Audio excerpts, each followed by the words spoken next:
Pode molas em queda livre ter aceleração maior do que a aceleração da gravidade? Vou liberar a extremidade da mola e esse pendrive simultaneamente, tá? E observem o que acontece. Deu para ver que o pendrive ficou para trás?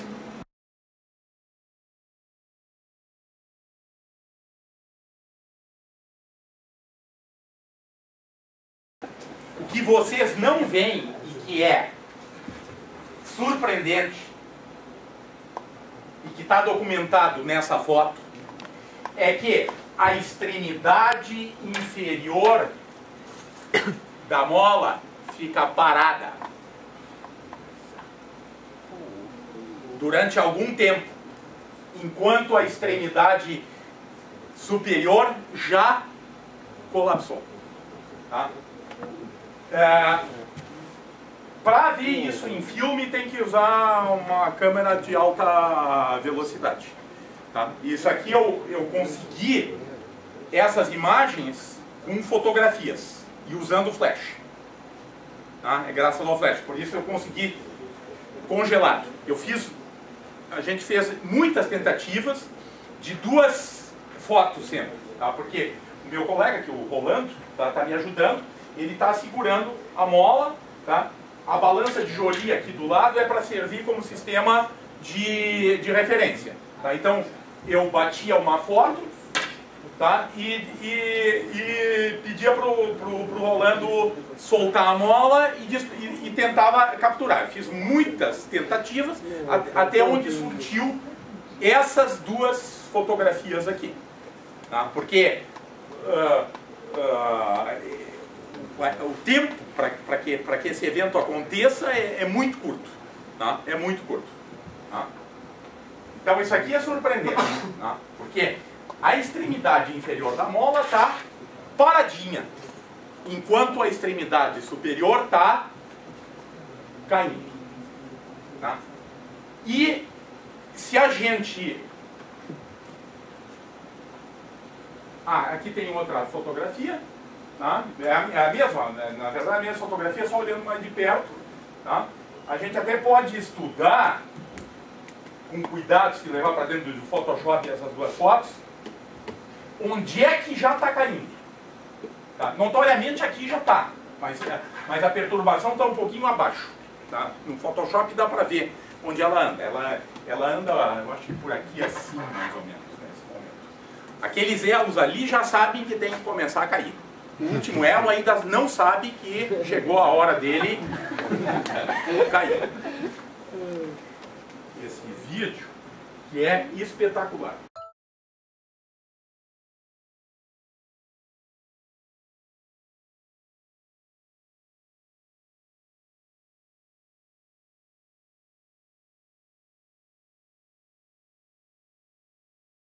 Aqui eu tenho outras fotografias que nós fizemos, tá? Em que a gente simultaneamente liberou a extremidade superior da mola e uma bolinha de bilhar. Tá? O que vocês estão vendo aqui nessa foto?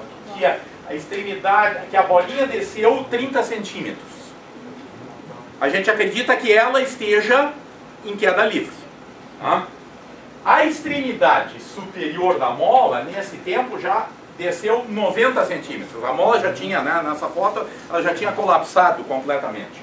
Tá? E a extremidade inferior da mola tinha descido apenas 10 centímetros. Tá?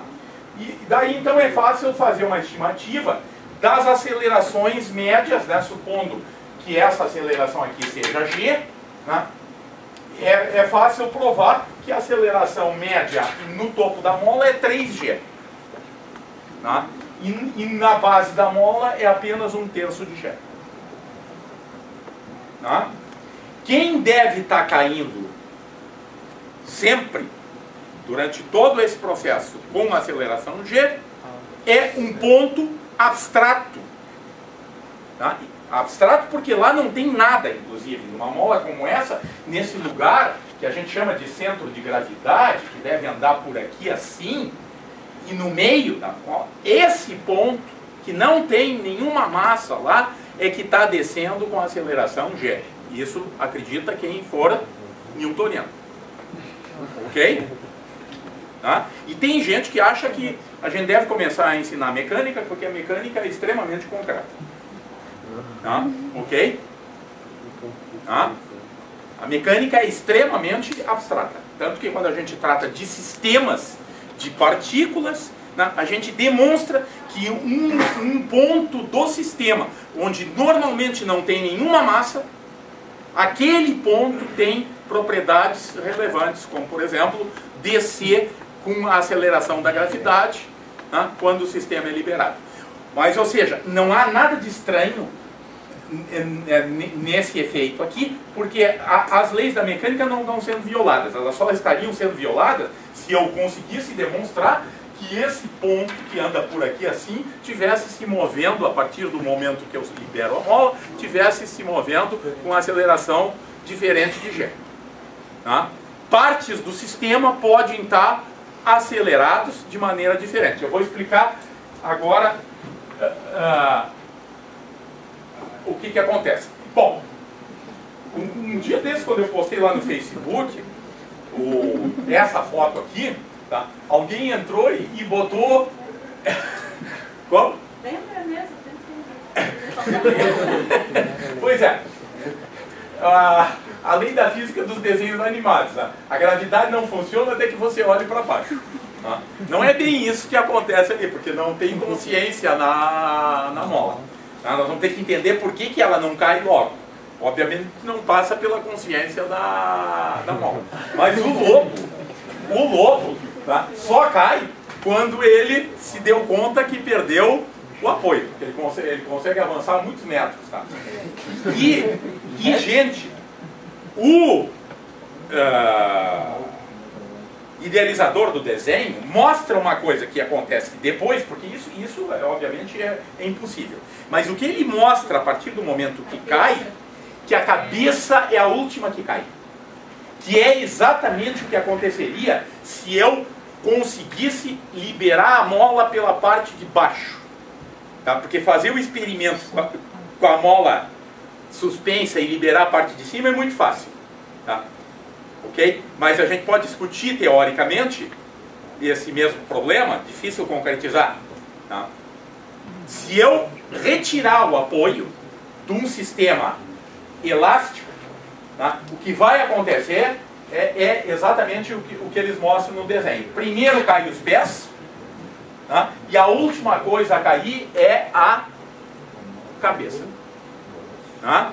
Okay? A gente não vê isso em sistemas do tipo vareta, tá? Porque acredite que quando eu solto essa vareta, primeiro começa a cair a parte de cima da vareta, para depois cair a parte de baixo. Só que essa escala de tempo para a vareta é extremamente pequena.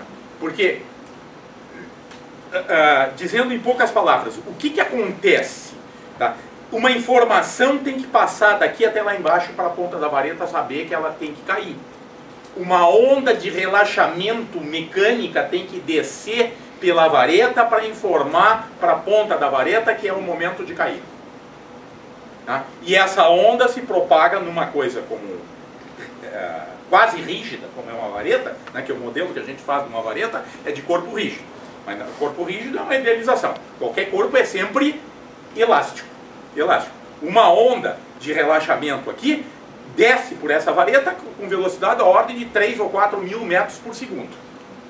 Então eu solto, e milésimo de segundo depois a extremidade inferior da vareta já sabe que tem que começar a cair.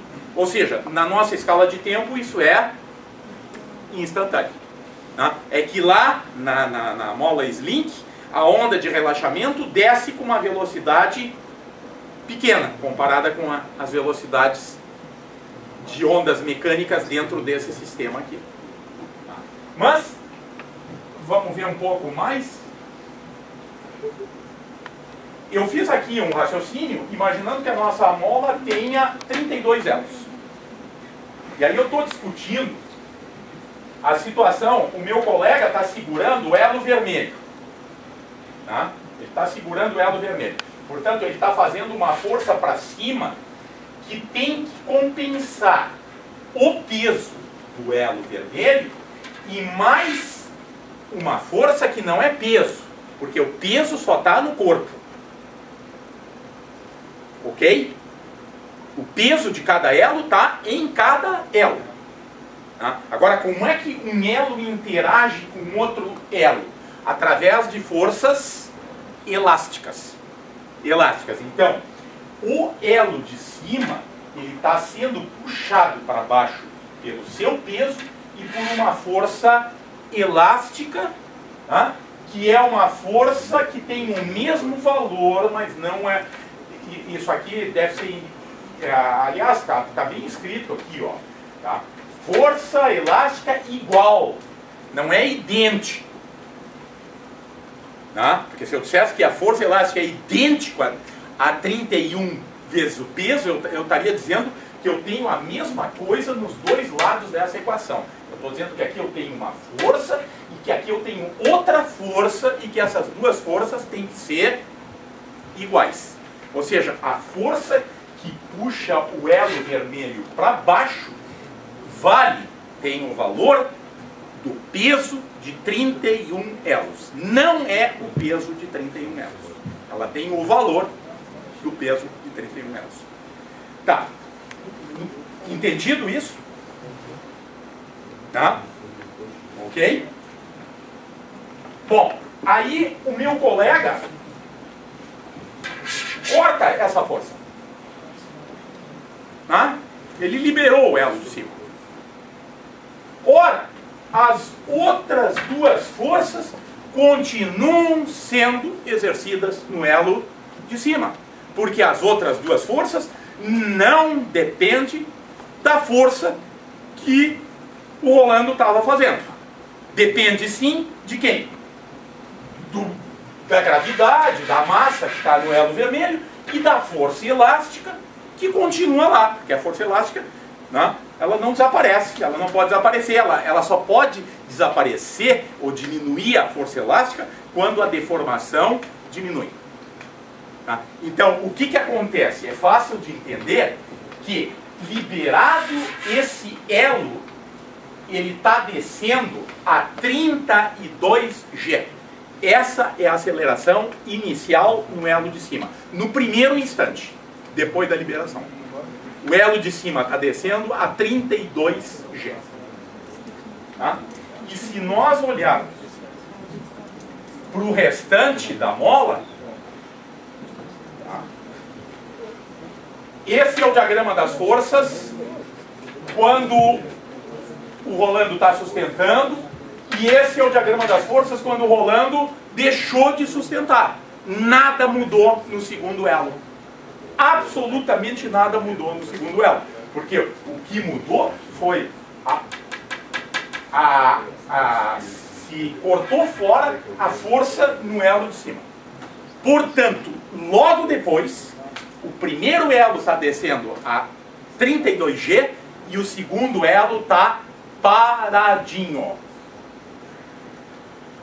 Tá? Quando é que o segundo elo começa a descer? Quando o primeiro se aproximar um pouquinho dele. Porque ao se aproximar, diminui um pouquinho a força elástica e aí ele não está mais em equilíbrio. Ok? Tá? E quando é que o terceiro elo começa a cair? Só quando o segundo tiver descido um pouquinho. Ou seja, é esse o processo que a gente está vendo. Tá? Naquele filme lá dá para acompanhar todo esse processo de relaxamento gradual da mola. Então não tem nada de estranho nisso, né, gente? Tá? Não tem nada de estranho. Tá? Quando a gente entende um pouquinho que tem forças elásticas e sabe trabalhar com as leis de Newton, a gente explica, pelo menos qualitativamente. Quantitativamente aquele problema é bastante complicado. Olhem aquele vídeo americano, tá? Que vale a pena ver depois, ele mostra simulações sobre o efeito. Só para pegar o endereço? Sim, pode pegar o endereço depois. Tá? Deixa eu mostrar ainda algumas últimas fotografias que a gente fez. Aqui, ó, a esfera preta desceu só 6 centímetros. O topo da mola desceu 47 centímetros. E a parte inferior da mola está paradinha. Tá? E aí o que a gente fez em seguida? A gente adicionou massa no topo da mola. Ok? Tá? Ao adicionar massa no topo da mola, nós aumentamos a inércia. Eu gostaria de ter conseguido uma foto em que a esfera tivesse descido 6 centímetros também, mas eu não consegui. Massa é solidária. Isso. A gente colou no topo da mola uma tampinha de vidro de Nescafé. Tá? Ok? Com isso a gente aumentou a massa lá em cima. Ao aumentar a massa lá em cima, nós aumentamos a inércia. E com isso a gente obteve acelerações menores no topo. Tá? Porque aqui, ó, desceu 8 centímetros, né, que é mais do que 6, e o topo desceu só 19 centímetros. Ok? Ou seja, isso aqui é uma bela ilustração também da segunda lei de Newton. Tá? A segunda lei de Newton. Mas de qualquer forma, sempre está acontecendo aceleração maior na parte de cima, tá, do que na parte de baixo, que é sempre zero. Aliás, nessas duas fotos, está lá paradinho. Nesse último experimento aí, qual é a aceleração? Aqui é cerca de 2 e pouco G, porque as acelerações médias estão na razão dos deslocamentos no mesmo tempo. Tá? Então é 19 dividido por 8, vai dar um pouquinho mais do que 2. E lá é 47 por 6, dá 8G. Tá? Okay? E esse sistema massa-mola aqui, solidário? É o mesmo. Não, mas na continuidade do movimento ele tende a aumentar a aceleração ou ela permanece constante? Não. O que acontece na parte de cima? Não, na continuidade. Sim, ok. Aí eu sugiro que dá uma olhada no vídeo, tá? Porque ele mostra uma simulação e discute, não dessa situação aqui, ó, dessa situação sem massa lá em cima. Tá? Ele mostra uma simulação e aí a gente pode ver tudo o que está acontecendo em termos de aceleração, velocidade. Tá? Bem legal.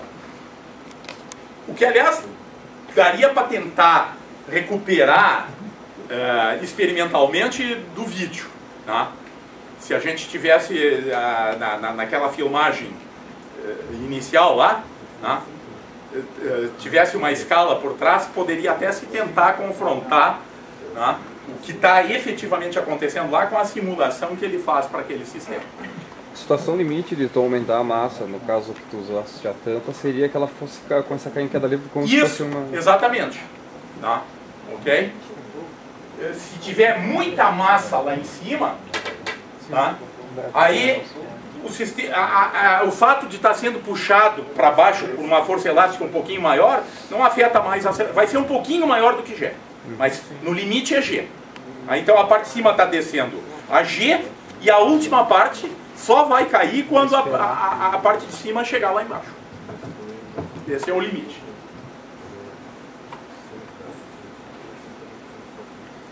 E aqui um último experimento, gente. Tá? Eu coloquei um pedacinho de papel para dentro da mola, porque eu não sabia como é que era a visualização. Na verdade, depois que eu vi a foto, a presença do papel ali é completamente irrelevante. Mas aconteceu um efeito interessante. Tá? O papel ele estava colado. Tá? Eu tinha, com fita adesiva, tinha grudado o papel por dentro da mola. Ele só não foi ejetado, tá, da mola, tá, porque tinha a alça por cima. Inclusive ele apareceu amassado, ele se comprimiu. Tá? Por quê? Tá? Esse negócio aqui está descendo a 40G. No sistema de referência da mola, o papel acha que está sofrendo uma força para cima 40 vezes maior que o seu peso. Ele é empurrado em relação à mola para cima por uma força de 40 G, que arrancou, inclusive, o papel da sua ligação, né, que não era tão fraca, porque era uma ligação com fita adesiva. Tá? E vejam de novo, bom, o que a gente fez aqui? A gente carregou a mola para obter acelerações maiores na parte de cima. Porque a forma de obter acelerações maiores na parte de cima é aumentando a força no último elo. Tá? Então a gente carregou a mola. Tá? Nesse intervalo de tempo aqui embaixo está paradinho. Tá? E lá em cima estão acontecendo acelerações enormes. Se tu usar uma mola de aço carregada, tá? As acelerações são fantásticas na parte de cima, na hora que libera. Tá? Ok? Quanto maior for a constante elástica da mola, tá? e maior for a tensão dentro da mola antes de liberar, isso decide na parte de cima cada vez acelerações maiores.